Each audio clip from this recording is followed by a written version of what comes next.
Dalam suasana baru tentu sudah segar. Saya nggak bilang sudah mandi, tapi sudah segar ya. Malam hari ini sesuai jadwal ada keterlambatan sekian menit, mohon dimaklumi. Saya pikir malam hari ini malam khusus ya, mungkin setelah menang baru segar-segaran nanti. Kita akan masuk babak final sesuai dengan jadwal yang sudah kita sepakati pada malam hari ini. Yang akan masuk ke babak final dan akan bertanding yaitu semester 3A di sebelah kiri ya, sebagai tim kontra, kemudian semester 5B di sebelah kanan dengan posisi tim pro. Saya perlu menjelaskan untuk sesi terakhir debat kita hari ini tidak jauh beda mungkin dengan debat kita sebelumnya. Harapan kita tentunya lebih berdinamika ya, lebih berdinamika. Kemudian namanya final tentu ada totalitas yang dikeluarkan, nggak usah disimpan energinya karena nggak ada lagi ya. Ini mungkin saran dari saya selaku panitia merangkap dewan juri. Hari ini sudah lengkap dewan jurinya, ada Ibu Yeni, Pak Heriawan. Kita akan melakukan penilaian untuk menentukan siapa pemenang 1 dan pemenang 2 berdasarkan scoring nilai ya. Saudara-saudara sekalian, sesuai dengan tahapan kemarin, saya hanya sekedar mengulang bahwa sesi pertama itu 5 menit pembicara 1, kemudian nanti ada 3 menit untuk sanggahan dari kontra dan dapat dijawab tim pro melalui pembicara selama 3 menit. Selanjutnya disanggah kedua tim kontra selama 3 menit dan dijawab lagi oleh tim pro. Berarti ada 2 kali sesi. Setelah itu sesi pertama selesai. Masuk sesi kedua, ini agak panjang ya, sampai di sesi yang terakhir itu boleh ditanggapi oleh seluruh tim kontra ya. Tapi waktunya saya ngatur. Apakah boleh atau tidak ya, apakah substansinya mengenal atau tidak. Kemudian yang terakhir kesimpulan. Baik saudara-saudara sekalian, untuk menghemat waktu maka acara debat mahasiswa, debat final mahasiswa STA Waslia Semoga Tapanuli Tengah pada hari ini Senin 29 November secara resmi kita buka. Mari kita beri aplaus. Baik, untuk sesi debat pertama 5 menit kami persilakan kepada pembicara 1 dari tim pro menyampaikan materi debat, substansi dan yang lainnya. Kepada pembicara 1 kami persilakan. Terima kasih pada dewan juri. Sebelumnya kami ucapkan terima kasih dan sebesar-besarnya. Baiklah, di sini kami dari tim pro kami akan memperkenalkan diri kami. Saya Irfan Alani Simanjuntak sebagai pembicara 1. Baiklah, di sini kita akan memulai dari tema 1 yang pertama adalah potensi ekonomi digital bagi peningkatan ekonomi di Indonesia. Potensi ekonomi digital bagi peningkatan ekonomi di Indonesia. Indonesia saat ini mengalami 3 era disrupsi, yaitu disrupsi pandemi, disrupsi digital, dan disrupsi iklim. Hal ini mendorong masyarakat untuk lebih beralih dan bertransaksi secara konvensional. Kini masyarakat lebih suka belanja melalui online. Kepala Badan Pusat Statistik atau BPS Suharyanto juga ikut mengakui bahwa fenomena belanja online sedang terjadi di Indonesia dan salah satu faktornya adalah pertumbuhan e-commerce yang juga semakin pesat. Asosiasi E-commerce Indonesia memproyeksikan pertumbuhan e-commerce Indonesia meningkat lebih dari 40% di tahun 2021. Peningkatan ini sejalan dengan pergeseran gaya hidup masyarakat ke arah digital dan semakin berkembangnya digitalisasi sistem pembayaran. Dilansir dari Jakarta, CNN Indonesia, Nielsen AQ mencatat jumlah konsumen belanja online di Indonesia yang menggunakan e-commerce itu mencapai 32 juta orang pada tahun 2021. Jumlahnya melesat 88% dibandingkan 2020 yang hanya 17 juta orang. Kenaikan internet user dan online shoppers terjadi karena kita mengalami PSBB sampai PPKM yang membuat kita banyak melakukan aktivitas di rumah sejak 2020. Mobilitas ini dalam kota jadi terhambat dan mengubah behavior atau perilaku konsumen. Hal ini yang menjadi cikal bakal digital ekonomi mempengaruhi pertumbuhan ekonomi di Indonesia. Selanjutnya, sudah tidak ada lagi alasan untuk menyatakan SDM tidak mampu menggunakan internet dikarenakan banyaknya akses atau platform yang dapat dijadikan sarana edukasi, yaitu seperti YouTube, seperti Google. Jika kita tidak tahu bagaimana cara mengoperasikan internet, dan di situ sudah banyak sekali pembelajaran dan kita sudah bisa mempelajarinya di Google dan YouTube. Terima kasih. Baik, terima kasih pada pembicara satu dari tim Pro, konsisten dengan apa yang mereka sampaikan bahwa penguatannya dengan digitalisasi sangat signifikan berkembang. Data terakhir 2021 ada 32 juta yang memanfaatkan fasilitas itu, dan kalau dikatakan SDM ada fasilitas lain yang bisa dimanfaatkan untuk belajar atau secara otodidak juga bisa dilakukan. Itu statement dari tim Pro. Baik, kami persilakan kepada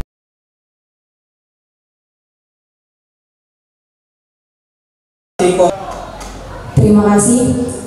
Sebelum itu izinkan kami untuk memperkenalkan diri. Perkenalkan, saya Puput Trinasi Terwani Sompul sebagai pembicara satu. Perkenalkan, nama saya Natasha Valentin Sinjak sebagai pembicara 2. Perkenalkan, nama saya Rani Fadila sebagai pembicara ketiga. Terima kasih. Di sini saya tidak setuju terhadap pernyataan saudara yang mengatakan sumber daya manusia tidak harus mampu menggunakan internet karena bisa dilihat dari akses YouTube ataupun dari akses lainnya untuk mempelajarinya. Nah, bagaimana dengan defisit talenta Indonesia ini? Yaitu digitalisasi ngebut, SDM-nya kurang. Saya ambil sebuah kasus. Studi tahun 2016 yang dilakukan Korterni menemukan bahwa sejumlah perusahaan tradisional berjuang mendapatkan talenta digital yang mereka butuhkan untuk memenuhi permintaan klien serta melakukan transformasi operasional secara digital. Indonesia mengalami defisit talenta, di mana defisit pekerjaan terampil dengan pendidikan tinggi akan mencapai 1,3 juta pada tahun 2020. Ini dilansir dari voaindonesia.com. Nah, dari Bank Indonesia menunjukkan digital talenta atau kesenjangan talenta Indonesia ini butuh 600.000 orang per tahun. Jadi bagaimana kita dapat melakukan terobosan baru sedangkan sumber daya manusia kita ini kurang?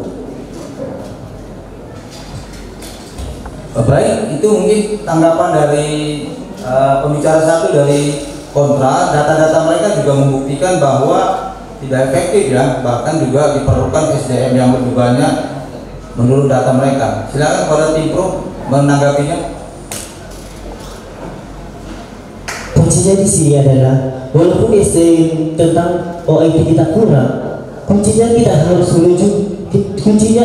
kita harus menuju ekonomi digital, karena kita sudah menuju revolusi ekonomi 4.0. Semua harus digital, apalagi sekarang banyak sudah bermunculan marketplace atau e-commerce. Jadi intinya semua orang sudah tahu tentang digital itu apa dan bagaimana cara menggunakannya. Mau tidak mau kita harus mengikuti pertumbuhan ekonomi digital, atau lagi kita tidak bisa mengikuti, maka kita akan ketinggalan zaman. Zaman sekarang saja tidak ada orang yang tidak mengenal apa itu Android. Semua orang sudah mengenal itu apa itu Android. Tukang parkir saja. Itu sih saudaraku. Ya. Di sini saya menjelaskan Di sini saya menjelaskan bagaimana kita melakukan perobosan baru sedangkan sumber daya manusia kita kurang. Maaf, pembicara satu tidak bisa instruksi. Ini sisi satu. Sebentar dulu, sebentar. Alurnya masih saya atur ketika sesi 1, ya. Sesi 2 baru instruksi. Ya, silakan lanjutkan. Yang pertama tadi, mau tidak mau kita harus mengikuti pertumbuhan ekonomi digital. Apabila tidak bisa mengikuti, maka kita akan ketinggalan zaman. Zaman sekarang saja tidak ada orang yang tidak mengenal apa itu Android. Semua orang sudah tahu dan sudah bisa menggunakan Android. Tukang parkir saja sekarang sudah ada yang bayar parkir pakai aplikasi Android. Ini membuktikan bahwa revolusi digital 4.0 mau tidak mau kita harus mengikutinya. Apapun upaya kita untuk menghambat pertumbuhan ekonomi revolusi 4.0 ini, kita tidak mampu, karena ini adalah tren pemerintah untuk kedepannya agar Indonesia mengalami pertumbuhan ekonomi yang sangat signifikan. Terima kasih. Oke, baik, silakan ditanggapi satu sesi lagi. Nah, di sini saya tadi bertanya tentang defisit talenta Indonesia. Bagaimana cara pemerintah ini untuk mengatasi defisit talenta tersebut? Sedangkan kita tahu pendataan saja sudah lengkap dari CNN Indonesia, butuh 600.000 orang per tahun. Kalau saudara mengatakan bahwa tidak ada lagi, bahkan tukang parkir saja sudah bisa untuk mengakses internet, mengapa pendataan tersebut butuh 600.000 orang per tahun? Karena Indonesia masih defisit talenta. Terima kasih. Silakan tanggapan terakhir dari tim Pro. Saya tidak setuju dengan jawaban Putra tadi tentang defisit talenta, dikarenakan zaman sekarang saja kita sudah zaman teknologi, semua kita harus tahu. Apapun upaya tidak bisa. Sekarang saja pemerintah sudah memberikan pembelajaran tentang IT. Jadi mau tidak mau masyarakat Indonesia harus betul-betul bisa mempelajari dan mengikuti perkembangan zaman. Terima kasih. Oke, baik, terima kasih. Itu untuk sesi pertama. Mari kita beri aplaus. Baik, sesi pertama sudah berlalu. Tadi sudah ada tanggapan dari tim kontrak dan sudah dijawab. Kita masuk sesi kedua, penguatan dan penambahan materi oleh pembicara kedua. Kami persilakan, waktunya ada 3 menit menambahkan. Silakan. Ya, baik, saya Abdullah Pandi Parangin dari tim Pro menambahi apa yang telah disampaikan oleh teman saya Irfan tadi. Di sini kita membahas tentang potensi ekonomi digital bagi peningkatan ekonomi. Untuk pertumbuhan e-commerce di Indonesia sendiri, ada 2 raksasa platform e-commerce yang mengalami peningkatan signifikan sebagai dampak dari digital ekonomi. Seperti yang pertama, Shopee. Menurut data yang dihimpun dari iPrice pada kuartal kedua tahun 2022, Shopee memiliki rata-rata 131,3 juta pengunjung website per bulan. Yang mana sebelum pandemi, Shopee baru memiliki 56 juta pengunjung website per bulan pada kuartal ketiga tahun 2019. Secara kumulatif, selama periode kuartal ketiga tahun 2019 sampai kuartal kedua tahun 2022, jumlah pengunjung website Shopee sudah tumbuh sekitar 134%. Hal inilah yang menjadi faktor dan indikator utama penunjang peningkatan perekonomian Indonesia berdasarkan di bidang ekonomi, seperti apa yang dikatakan oleh Bapak Presiden Jokowi. Ekonomi digital adalah kunci masa depan ekonomi sebagai pilar pertahanan di masa pandemi. Terima kasih. Baik, terima kasih. Penguatan yang sangat tersistem. Mereka punya data terbaru lagi ya, 2019 sampai 2022. Angka-angka itu juga didukung kebijakan pemerintah melalui pernyataan Presiden Jokowi. Silakan pembicara kedua dari tim kontrak. Baik, terima kasih untuk tim Pro. Kami tidak setuju karena Anda mengatakan dalam pembangunan ekonomi digital ada pembentukan e-commerce, marketplace dan lain sebagainya telah Anda sebutkan. Itu didukung oleh infrastruktur digital kita. Menurut kami, infrastruktur digital belum merata untuk peningkatan perekonomian kita. Menurut Asosiasi Penyelenggara Jasa Internet Indonesia, jumlah pengguna internet 143,26 juta jiwa. Itu sekitar 55% dari populasi. Artinya 45 lagi itu belum terjangkau internet. Kemudian menurut Kominfo pada 8 Agustus itu 2002 mengatakan bahwa saat ini pemerintah masih mengembangkan pada daerah yang 3T, yaitu terluar, terdalam, terpencil, yaitu sebanyak 9.130 daerah. Kemudian masih ada yang tidak dilakukan pengembangan, yaitu di mana daerah 03T. Ini adalah daerah yang belum sama sekali tercover oleh pemerintah, yaitu sebanyak 3.435 daerah. Oleh karena itu, kapan lagi bahkan ini untuk pengembangan daerah 3T saja itu sudah dilakukan dari 2015 sampai 2022 belum kelar. Terima kasih. Iya baik, menanggapi tentang infrastruktur yang tidak merata ya, pertumbuhan teknologi dan informasi di Indonesia mengalami peningkatan yang signifikan sebesar 34%. Pada tahun ini pertumbuhan ini sangat fantastis. Sebelum pandemi angkanya hanya 175 juta. Sedangkan data terbaru dari Asosiasi Jasa Penyelenggara Internet tahun 2022, pengguna internet Indonesia mencapai sekitar 210 juta.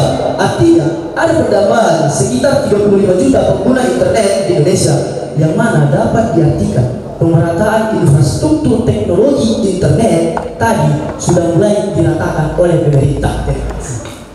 Instruksi. Baik, terima kasih sebelumnya.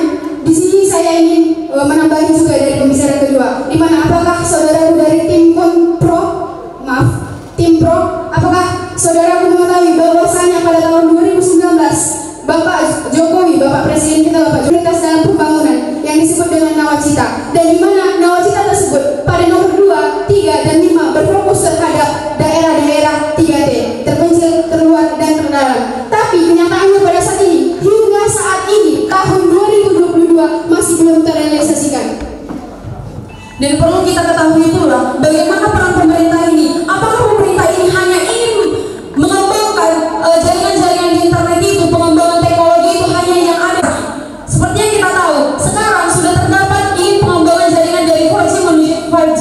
Sedangkan di pedesaan jangankan untuk jaringan 4G, jaringan akses 3G saja sulit untuk didapatkan. Apakah pemerintah akan membuat daerah maju semakin maju dan daerah tertinggal semakin tertinggal? Silakan tanggapi. Ya, kembali kita kerucutkan ya, kompetensi ekonomi digital bagi peningkatan ekonomi. Kita tidak perlu jauh ke desa-desa ya.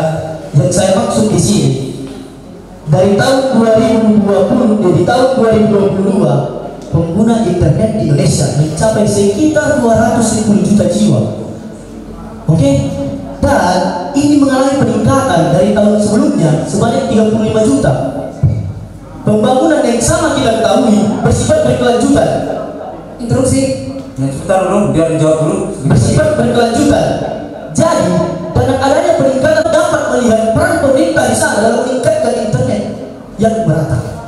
Oke, silakan tanggapi. Terima kasih. Berarti tim Pro mengatakan bahwa pemerintah tidak perlu meningkatkan infrastruktur di dalam di daerah terpencil. Interupsi Dewan Juri. Sebentar dulu, ya.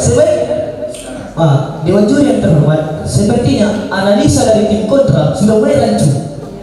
Mereka tidak memahami apa maksud. Sebentar dulu, biar coba diluruskan. Oke.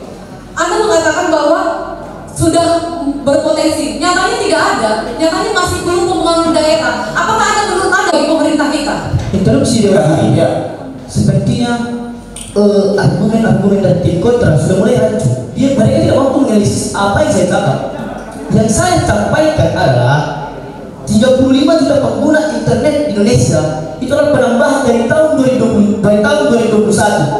Pada tahun 2021 pengguna internet hanya 174 juta, dan di tahun 2022 ini mencapai sekitar 210 juta. Di sini mengalami peningkatan sebanyak 35 juta.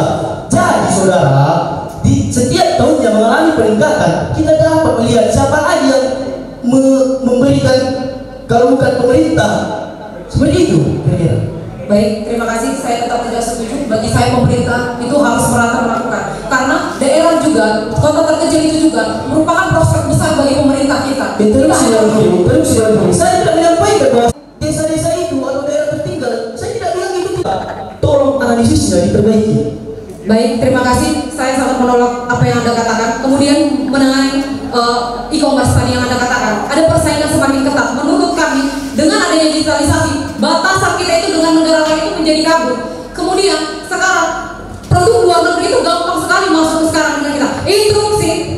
Kemudian nyatanya sekarang nilai impor Indonesia itu meningkat sangat pesat, sebanyak 484,5 juta, meningkat 11,7%. Kemudian impor migas, non migas, barang non migas itu semua naik. Yang tidak naik adalah cuma mengalami penurunan. Itu 7% adalah penurunan logam mulia interupsi. Ya, oke, silakan ditanggapi substansinya ya. Apa yang dimaksud beliau, tolong dijawab terkait perdagangan, penjualan barang, silakan. Ya, izin Dewan Juri ya. Maka dari itu, kita sebagai masyarakat Indonesia harus mampu beradaptasi dengan digital ekonomi tadi. Sebab apa yang disampaikan oleh tim kontra adalah pasar global. Jika kita tidak mampu menguasai digital ekonomi, apakah kita datang dari sini ke Amerika sana untuk beli minyak? Sebaiknya kita memanfaatkan digital ekonomi.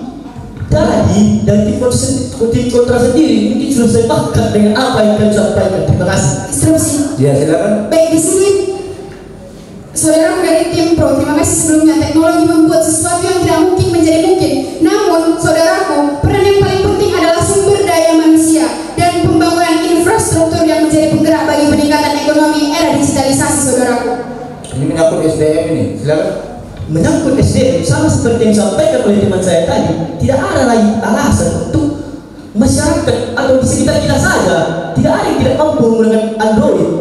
Bahkan di Medan, tukang parkir udah pakai elektronik, gak pakai konvensional lagi. Seperti itu, kira-kira. Terima kasih saudaraku. Dalam masalah sumber daya manusia ini, kita tidak bisa melihat dari cakupan secara keseluruhannya. Di sini saya tadi bertanya tentang defisit talenta. Defisit talenta ini yang dimaksud bukan hanya sekedar pengguna dari smartphone saja. Apakah semua masyarakat Indonesia bisa menggunakan komputer? Kita ketahui bahwa jaringan dari komputer dan handphone itu jelas berbeda. Nah, di sini saudara menjelaskan bahwa pengguna internet, apakah pengguna internet hanya bersekedar smartphone saja atau sekedar marketplace saja? Interupsi Dewan Juri. Nah, silakan.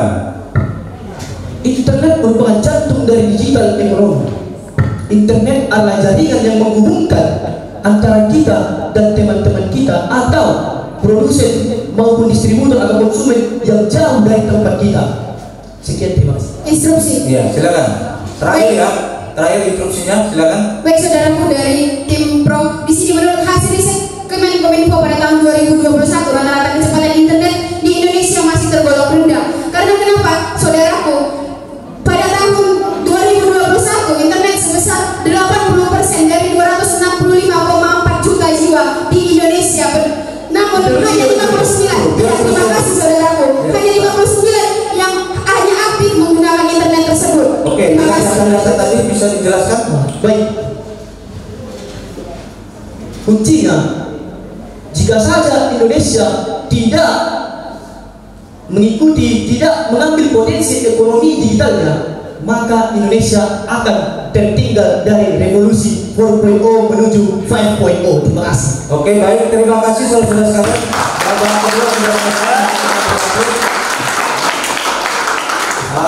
Sangat seru ya, 1 lawan 3. Jadi memang pembicara kedua ini bebannya sangat tinggi, harus menguasai materi dan hal-hal lain, indikator lain yang harus dia bisa bertanggungjawabkan. Baik saudara-saudara sekalian, kita masuk sesi yang ketiga, sesi terakhir, sesi kesimpulan. Apakah konsisten dari proses yang kita lakukan debat hari ini? Kita bukan melihat pembenaran ya, tapi Dewan Juri akan melihat proses debat ini mana yang lebih mendekati kepada hal-hal yang data terbaik atau juga argumentasi yang bisa diterima. Kita mulai dari tim Pro untuk penyampaian kesimpulan. Waktunya 3 menit, dipersilakan. Terima kasih kepada Dewan Juri.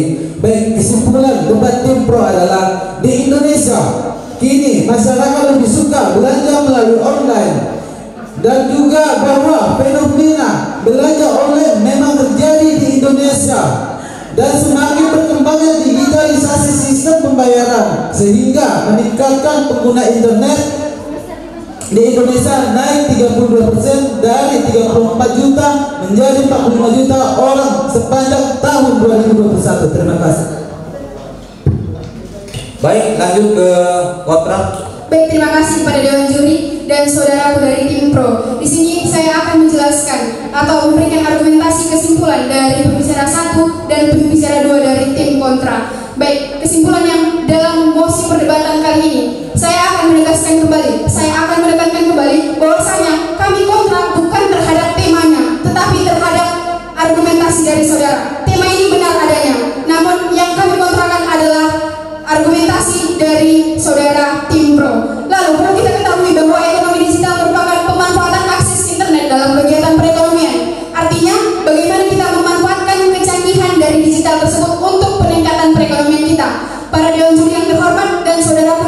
Tim Pro, menurut hasil riset Kemenkominfo pada tahun 2021, rata-rata kecepatan internet di Indonesia masih tergolong rendah. Persentase pengguna internet sebesar 80% dari 265,4 juta penduduk, namun hanya 59% sebagai pengguna aktif internet tersebut. Dewan Juri yang terhormat dan saudaraku dari Tim Pro, sejak masuknya era digital ke dalam sektor-sektor tersebut mengalami peningkatan, tapi sisi lain terjadi PHK besar-besaran yang tidak disertai dengan lowongan pekerjaan yang mumpuni. Infrastruktur, saudaraku dari Tim Pro, digital juga sampai saat ini belum mumpuni ke seluruh pelosok negeri. Menurut APJI, Asosiasi Penyelenggaraan Jasa Internet Indonesia, jumlah pengguna internet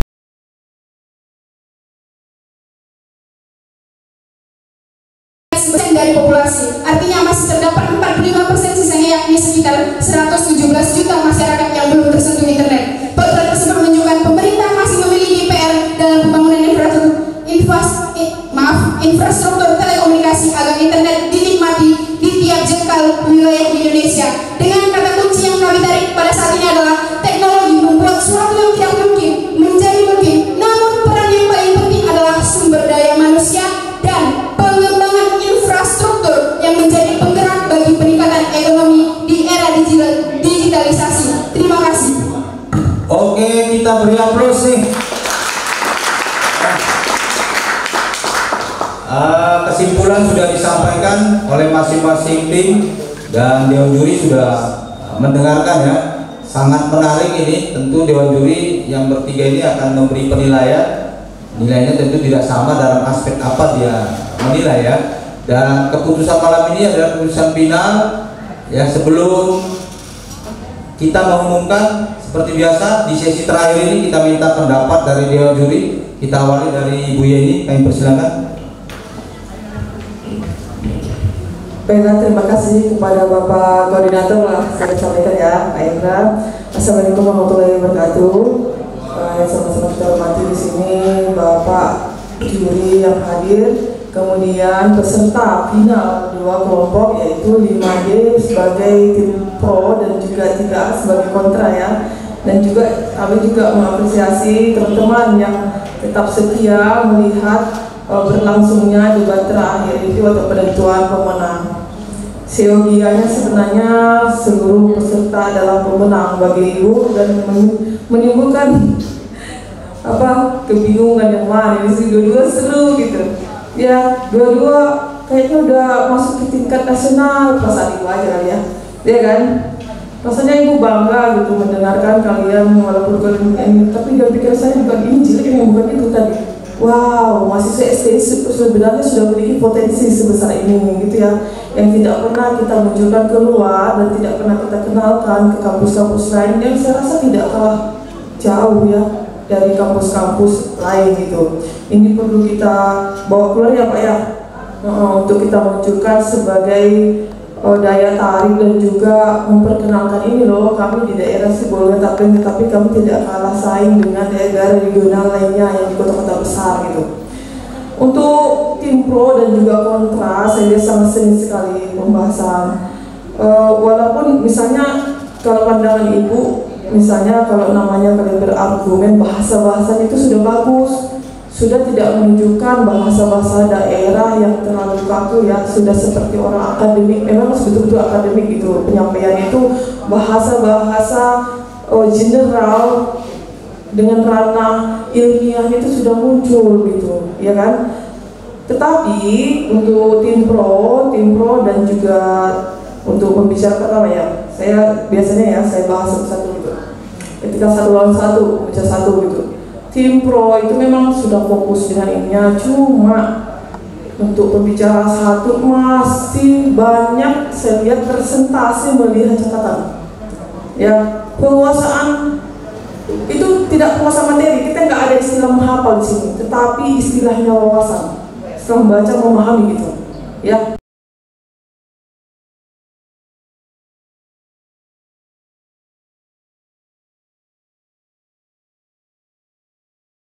Catatan ataupun perihal atau materi yang kalian miliki gitu, hanya garis-garis besar harus kalian kuasai gitu.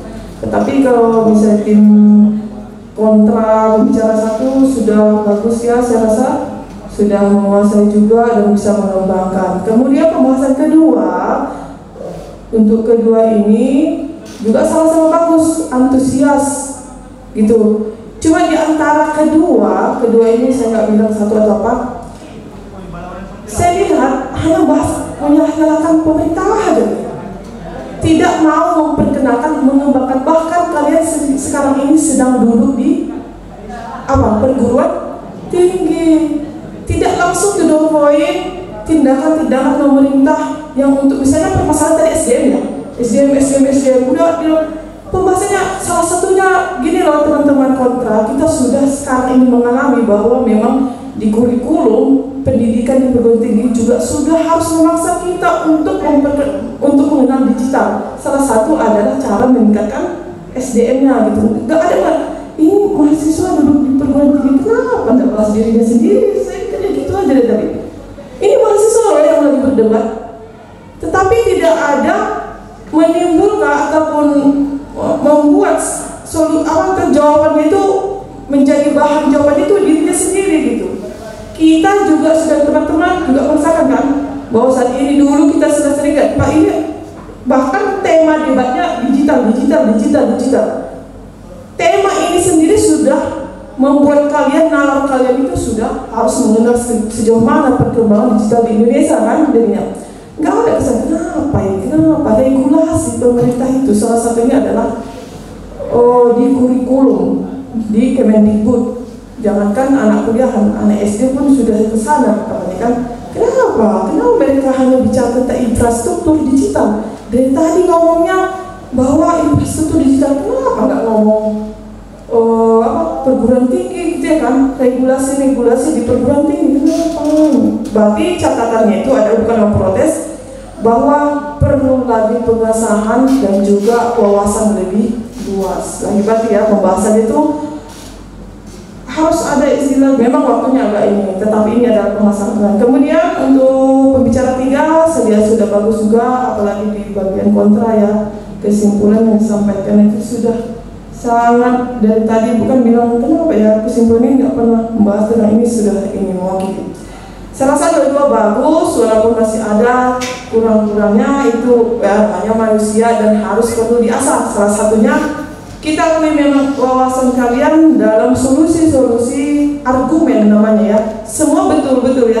Kalian katakan juga setuju. Memang bukan tema yang disampaikan di situ.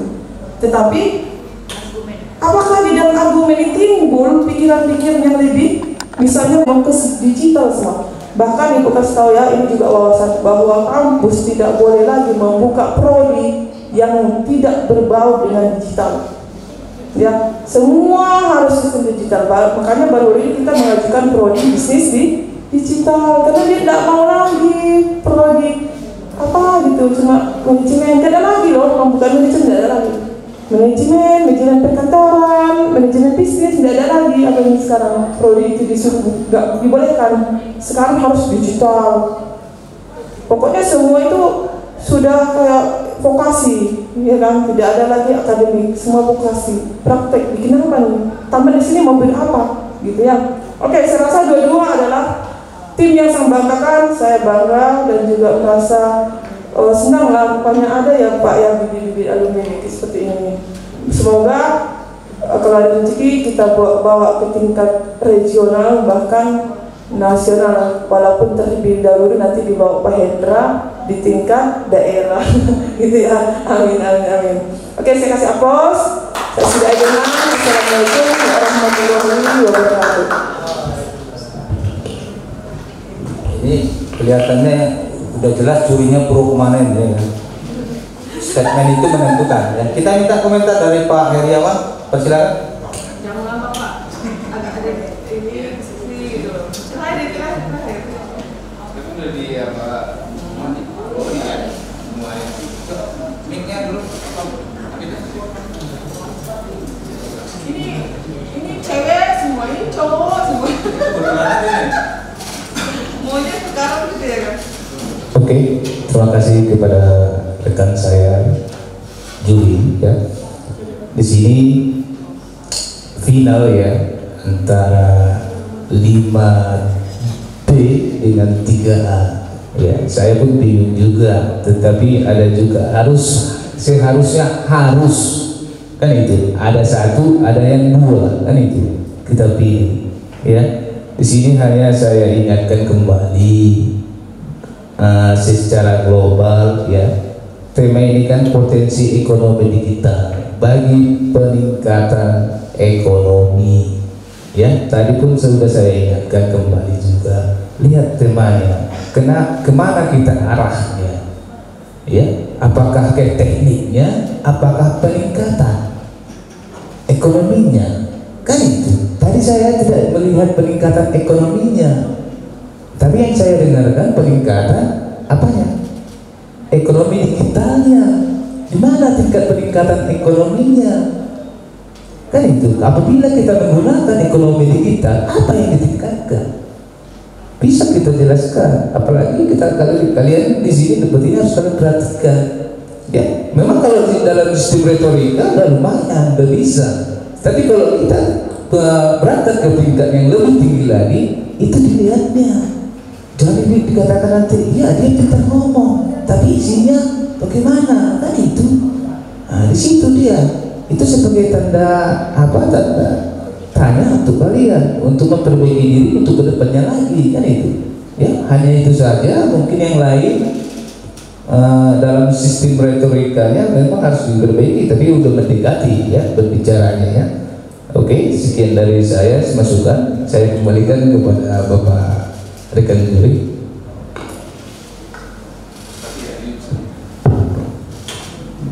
Ini posisi juri kedua di tengah nampaknya, tidak ada warna, ya kan?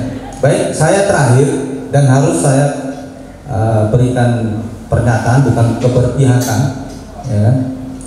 Diawali dengan statement yang disampaikan oleh Pak Heriawan. Kita sependapat di awal tadi tim Pro sudah jelaskan pemanfaatan perdagangan dengan sistem online ini ada peningkatan, tapi tidak dirinci terkait dengan nilai ekonominya, ya. Di sektor mananya dia. Misalnya pelaku UMKM yang tadinya transaksi manual akhirnya bisa harus arah ke situ. Yang tadi sudah dikaitkan ke data ada peningkatan sekitar 40% itu sudah bagus, ya kan? Satu sisi saya lihat itu. Kemudian ketika alur perdebatan ada hal yang sangat riskan saya anggap. Kebetulan tim Pro ini nggak jeli. Ada data-data yang diangkat tahunnya sudah terlalu lama gitu, ya kan? Sebenarnya kalau itu dibantah aja ini mentah ini, ya kan? Kamu ngangkat tahun berapa? Coba buka lagi lah. Sekarang udah tahun 2022, ya, ini kejelian saja. Jadi berdebat harus bisa tidak hanya memandang orang yang berbicara, tapi hayati apa yang dia sampaikan dan catat. Dan itu jadi bumerang. Kadang-kadang dia kena bersemangat. Pernyataan itu ketika sudah keluar itu milik orang banyak. Ketika diserang dan tepat dia ke sasaran, dia pasti babak belur, hilang semua itu. Berantakan jawabannya. Tadi ada hal yang beberapa lemah, termasuk dia bilang defisit talenta. Sudah dibantah, tapi kurang tajam pembantahannya. Sudah dibantah tapi kurang tajam. Mereka tetap ngotot. Infrastruktur sudah dibantah juga, tapi kurang dipertajam. Upaya apa? Contoh ada tadi dialog pertama dibangun satelit, ya. Kemudian ada bantuan dari Kementerian Infocom. Kemudian banyak kegiatan, itu sebuah bantahan yang sebenarnya secara fakta dilakukan. Terkait apakah tercapai pengurangan, itu persoalan waktu. Negara ini nggak bisa diselesaikan dalam waktu instan, tidak ada. Semua perlu waktu. Kamu bisa menjawab. Terima kasih, saya pikir debat hari ini dan terakhir ini saya sangat puas, ya. Nampak dia isinya sudah ada, tapi perlu penajaman. Dan saya yakin kalau saya punya obsesi nanti di Dewan Pendidikan akan kita gelar lomba debat tingkat mahasiswa Sibolga Tapanuli Tengah. Kenapa saya latih dulu? Ya harus STY lah yang menang, ya kan? Jangan nanti saya nggak ikut juri sih, nanti akan kita ambil profesional, tapi saya panitianya dari Dewan Pendidikan. Aspeknya masih ada dalam konteks meningkatkan SDM, ya. Ini sudah saya uji nih, sepertinya sudah layak tanding, ya, saya sudah lihat. Baik saudara-saudara sekalian, mengingat waktu, ya, silakan Pak Heriawan, nilainya diserahkan ke belakang. Ibu sudah, biar mereka total, biar bisa kita umumkan. Ya. Saudara-saudara sekalian, saya katakan ini yang terbaik, ya. Kita tapi harus melihat siapa pemenangnya. Kan tidak mungkin juaranya ada dua. Tentu ada juara 1, juara 2. Dan hari ini nanti akan kami tetapkan melalui keputusan Dewan Juri setelah ada nilainya di tim mana yang menang sebagai juara, kemudian yang kedua juaranya, kemudian tadi sudah kita pilih ya, untuk juara ketiga itu semester 1B dengan skor nilai 359, kemudian juara harapan 1C dengan skor nilai 324. Kita tunggu penjumlahan dari panitia. Nanti ini akan kita tetapkan dan kami tanda tangani, dan ini menjadi berita acara ke pihak kampus untuk nanti penyerahan hadiahnya dilaksanakan pada hari Rabu, pada hari puncak, ya. Di situ nanti sekaligus diserahkan. Saya kira gitu ya. Udah bisa? Nah ini kok jadi gugup pula orang menghitung, padahal 2 pesertanya.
Baiklah, para peserta lomba, di sini akan membacakan ya rekapitulasi perhitungan akhir dari debat ini yang menjadi nilai final penentuan siapa sih di peringkat 1 dan kedua, dan siapapun yang peringkat 1 dan 2 dua-dua sebenarnya adalah pemenang. Tetapi namanya lomba nggak bisa ada 1-2 orang ya kan, 2 kelompok kan, harus adil kelompok 1 dan kelompok 2 gitu ya. Jangan dilihat dari gendernya ya, semua memang bagus itu. Mungkin agak terpleset satu sedikit nilainya Pak ya. Baiklah, bismillahirrahmanirrahim. Rekapitulasi nilai final lomba debat mahasiswa, yaitu dengan 2 peserta 5D dan 3A, di mana 5D sebagai tim pro dan 3A sebagai tim kontra, yang sebelumnya sudah menangkan babak semifinal. Maka dengan ini kami akan membacakan keputusan Dewan Juri pemenang debat mahasiswa. 3A, semester 3A, mana nih 3? Dengan nilai 406 menjadi juara pertama. Kemudian dengan secara otomatis bahwa kelompok 5D dengan nilai perolehan 395 jatuh sebagai juara kedua. Dan semester 1D dengan nilai perolehan 359 menjadi juara ketiga. Dan yang terakhir adalah semester 1C dengan nilai perolehan 324 menjadi harapan 1. Sibolga 28 November 2022, Dewan Juri Debat Mahasiswa STI Al-Wasfiyah Sibolga Timur Tengah, Bapak dengan Hendra Saputra SEMM ditandatangani, Yeni Sofiana Tambunan SPD NSI ditandatangani, dan Heriawan Hutagalung SPD MPD ditandatangani. Demikian dan terima kasih.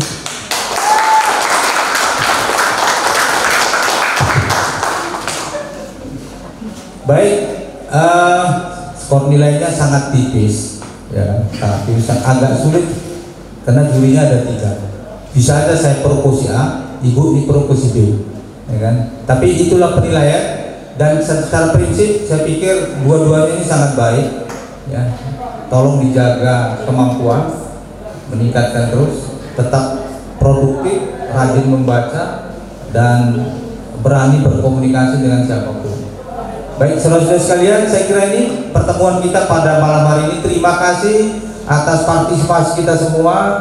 Silakan berinteraksi, walaupun semester 3 ini belum pernah ketemu saya, ini mahasiswa saya nih.